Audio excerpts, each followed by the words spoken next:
करते हैं आगे यूनिट नंबर 3 की बात करते हैं, जिसका नाम है डिफरेंशियल कैलकुलस 2। ये डिफरेंशियल कैलकुलस 1 था, है ना। देखो अब यहां पर जरा देखिए, पहला टॉपिक टेलर एंड मैक्लॉरेन सीरीज, मतलब ये टेलर सीरीज ही मान के चलिए, टेलर सीरीज ही है। तो यहां पर जो टेलर सीरीज होती है, और वो भी 2 वेरिएबल के लिए, है ना, ये बहुत इंपॉर्टेंट है। और यहां से आपको हमेशा एक 7 मार्क्स का क्वेश्चन देखने को मिलेगा। आप चाहे किसी भी ईयर का पेपर उठा के देख लें, यहां से एक 7 मार्क्स का क्वेश्चन आता ही है। और अगर मैं बात करूं इसके जो क्वेश्चन होते हैं, देखिए इसके क्वेश्चन बहुत आसान है, लेकिन टेलर सीरीज का जो फॉर्मूला है या टेलर सीरीज जो है, जो आपको अप्लाई करनी है, वो काफी लेंथी है। तो अगर आप यहां पर टेलर सीरीज का जो फॉर्मूला है उसको अगर आप याद कर लेते हैं तो फिर क्वेश्चन बहुत आसान हो जाता है। यहां पर बस इंपॉर्टेंट ये है कि आपको टेलर सीरीज याद हो जाए। तो अगर आप उसको बार बार प्रैक्टिस करेंगे लिख करके, तो आपको आसानी से याद हो जाएगी।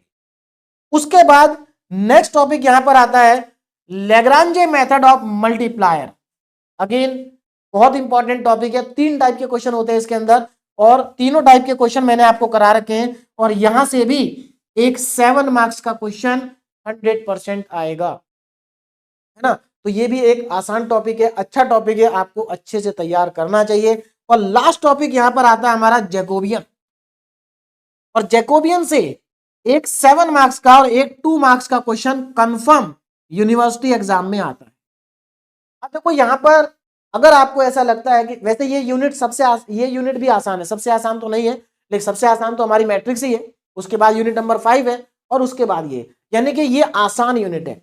मैं आपको पहले बता चुका हूं, यूनिट नंबर 1, यूनिट नंबर 5 और यूनिट नंबर 3 तीनों आसान यूनिट है। तो यहां पर इस यूनिट को भी आपको कंप्लीट तैयार करनी चाहिए, चाहे कोई भी स्टूडेंट हो, वो यूनिट नंबर 3 को अच्छे से तैयार करके जाए। देखिए यूनिट नंबर 2 और यूनिट नंबर 4 में आप कुछ सेलेक्टेड टॉपिक को छोड़ सकते हैं, जैसा कि मैंने आपको कहा कर्व ट्रेसिंग को आप छोड़ सकते हैं अगर आपको पूरा सिलेबस नहीं पढ़ना।